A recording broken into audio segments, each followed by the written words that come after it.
Hello everyone, today we will discuss about the endoplasmic reticulum कि ये कहाँ पे प्रेजेंट होता है। ये हमारी एक सेल होती है। मैंने कल आपको बताया था न्यूक्लियस के बारे में कि वो cell center of the cell होता है और जो इससे ही अटैच्ड होता है वो ऐसे निकला हुआ रहता है ये नेटवर्क। इसको हम एंडोप्लाज्मिक रेटिकुलम बोलते हैं। Endo means inside, plasmic means cytoplasm, reticulum means network. मतलब कि ये एक ऐसा नेटवर्क है जो कि साइटोप्लाज्म के अंदर होता है। मतलब कि साइटोप्लाज्म क्या है, मैंने बताया सेल के अंदर एक लिक्विड फॉर्म होता है, उसको साइटोप्लाज्म बोलते हैं। साइटोप्लाज्म के अंदर बहुत सारे ऑर्गेनल होता है, तो ये एक ऑर्गेनल है हमारी सेल का। जैसे ऑर्गेनल क्या होते हैं, जैसे हमारा बॉडी बहुत सारे ऑर्गन से मिलकर बनी हुई है, ऐसे ही जो सेल होती है वो भी बहुत सारे ऑर्गेनल से ही मिलकर बनी हुई होती है। अब जैसे कि ये एक एंडोप्लाज्मिक भी उसका एक ऑर्गेनल है। ये इस सबके अलग अलग फंक्शन होते हैं। अब ये एंडोप्लाज्म में मैंने बताया ये एक नेटवर्क ऐसा है जो कि साइटोप्लाज्म के अंदर होता है, जिसका डिस्कवर्ड के.आर. पोर्टर ने 1945 में किया था। इसको सेल का स्केलेटन भी बोलते हैं एंड ये पिलर ऑफ द सेल भी होती है। अब ये it is the flattened sacs and tubular network of the membrane found within the cytoplasm. मतलब कि ये एक ऐसा नेटवर्क है, ये एक ट्यूबुलर नेटवर्क जो फैला हुआ नेटवर्क, ये दिख रहे हैं आपको, ये ब्रांच में ऐसे अनब्रांच ये ऐसे फैली हुई ये सेक्स, इनको ही नेटवर्क बोलते हैं। इसी को ही हम बोलेंगे एंडोप्लाज्मिक रेटिकुलम। ये फैला हुआ होता है। अब ये होता है, इसकी थिक मतलब इसकी मेम्ब्रेन कितनी थिक होती है, इसकी मेम्ब्रेन 50 से लेके 60 आर्मस्ट्रॉन्ग तक थिक होती है। ठीक है। अब ये types of E R means भी एंडोप्लाज्मिक रेटिकुलम ही होता है। तो ये 2 टाइप्स के होते हैं ER. Endoplasmic reticulum, rough endoplasmic reticulum and smooth endoplasmic reticulum. जो रफ एंडोप्लाज्मिक रेटिकुलम है इसको ग्रैनुलर भी बोलते हैं और जो स्मूथ है उसको ए ग्रैनुलर बोलते हैं। अब जो रफ है इसको रफ क्यों बोलते हैं, क्योंकि इसके अंदर ये रेड रेड डॉट डॉट दिख रहा है इधर, तो ये तो रफ एंडोप्लाज्मिक है। और जिस पे ये नहीं है, राइबोसोम्स नहीं है, मतलब कि ये राइबोसोम्स हैं, तो इस पे नहीं है, तो इसको स्मूथ एंडोप्लाज्मिक रेटिकुलम बोलेंगे। अब जो ये रफ़ है, रफ़ पे जो राइबोसोम प्रेजेंट है उसी की वजह से इसको ये हमें रफ़ अपीयर होता है, मतलब रफ़ दिखाई देता है, और इस पे नहीं है तो इसीलिए स्मूथ दिखता है। अब स्ट्रक्चर ऑफ ई.आर. मतलब कि ये 3 कंपोनेंट से ही मिलकर बना है। फर्स्ट सिस्टर्नी, वेसिलस और ट्यूबल्स। जो सिस्टर्नी हमारी इसी में ही होती है, रफ एंडोप्लाज्मिक रेटिकुलम के ही इससे ही मिलकर रफ एंडोप्लाज्मिक रेटिकुलम बनता है।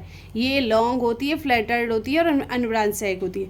मतलब कि ये फैली हुई दिख रही है, ये फ्लैट सी, ये सैक्स दिख रहे हैं, ये ही सिस्टर्नी है और ये अनब्रांच्ड होती हैं। और इसका डायमीटर होता है 40 से 50 माइक्रोमीटर। और अब हम पढ़ते हैं वेसिकल्स क्या होती हैं, ये राउंड और ओवल स्ट्रक्चर होती है। देखो ये राउंड और ओवल स्ट्रक्चर दिख रही है, ये वेसिकल्स हैं। इसका डायामीटर 25 से 500 माइक्रोमीटर होता है। अब ये इसका क्या काम होता है,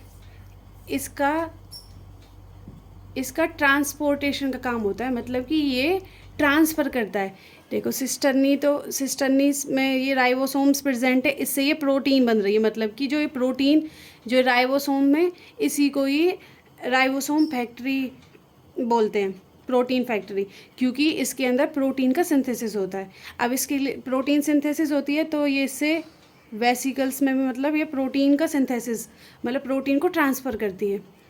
इसका मतलब ये जो रफ एंडोप्लाज्मिक रेटिकुलम से जो इससे ये ऐसे फॉर्म निकल के, ऐसे वर्ड की फॉर्म में निकलते हैं ये। मतलब कि सिस्टर्नी और ये स्मूथ एंडोप्लाज्मिक रेटिकुलम है, इसमें से ही ये वेसिकल्स अलग निकल के ऐसे अलग टूट के निकलता है, मतलब ऐसे।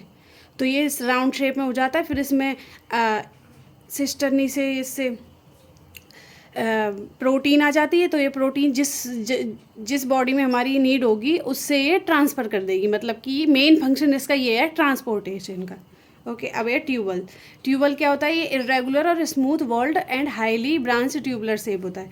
ये इरेगुलर होता है और स्मूथ है। स्मूथ मैंने बताया था किस लिए होता है, क्योंकि इस पर राइबोसोम प्रेजेंट नहीं होते हैं। और ये हाईली ब्रांच्ड होती है, ये तो अनब्रांच्ड होती है, इस पर ब्रांच कोई भी ब्रांच नहीं, ये इसकी ये ब्रांच बनी हुई होती है, मतलब ब्रांच से होती है, इसी को इसको ट्यूबुलर, ट्यूबुलर से ही हमारा स्मूथ एंडोप्लाज्मिक रेटिकुलम बनता है। और इसका डायमीटर होता है 50 से 190 माइक्रोमीटर। और इसमें से तो प्रोटीन निकलता है, इससे ही ये वेसिकल्स निकलते हैं। इसमें जो हमारी बॉडी को लिपिड्स की ज़रूरत होगी तो इससे लिपिड्स निकलते हैं। तो रफ एंडोप्लाज्म में क्या होता है? रफ एंडोप्लाज्म में प्रोटीन होता है और इसमें लिपिड्स होते हैं। अब ये पढ़ते हैं RER। RER मतलब रफ एंडोप्लाज्मिक रेटिकुलम। जो इसमें राइबोसोम अटैच्ड होते हैं to its membrane by ribophorin proteins, मतलब कि ये इसमें राइबोसोम्स प्रेजेंट हैं और ये प्रोटीन की सिंथेसिस करेगा, ठीक है। और ये SER है, ये राइबोसोम्स एब्सेंट है, इसमें एब्सेंट है। और ये कंपोज्ड करता है ट्यूबल, मतलब कि ये ट्यूबुल से मिलकर बना हुआ था है। और ये सिस्टर्नी से, ये राइबोसोम को इस पे अटैच्ड होते हैं, इस पे नहीं होते हैं। ये SER होता है, ये इन्वॉल्व होता है इन मेटाबॉलिज्म ऑफ लिपिड में एंड ग्लाइकोजन में, और इसमें स्टोर होते हैं लिपिड्स और ग्लाइकोजन, ठीक है। और जो ये RER है, ये किससे अटैच होता है? ये इधर ये ये न्यूक्लियस के अंदर मैंने आपको बताया था पेरीन्यूक्लियर स्पेस होता है, जिससे ये ऐसे निकल के बनते हैं, अनब्रांच्ड नेटवर्क बनता है। और ये किससे अटैच होता है? ये सेल मेम्ब्रेन तक ही कंटिन्यूस होता है। मतलब फर्स्ट इसका पेरीन्यूक्लियर स्पेस है और सेकंड एंड इसका वो है सेल मेम्ब्रेन। अब इसमें पेरीन्यूक्लियर स्पेस से इसमें क्यों अटैच्ड है, क्या होता है इसमें?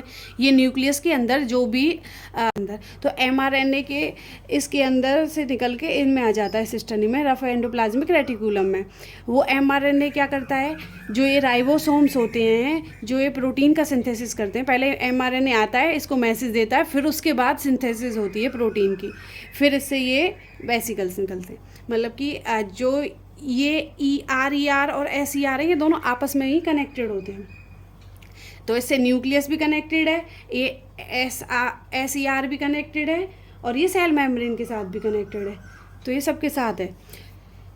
तो इस पे तो राइबोसोम अटैच्ड है, तो इसलिए रफ है, ये इस पे नहीं है इसलिए स्मूथ है।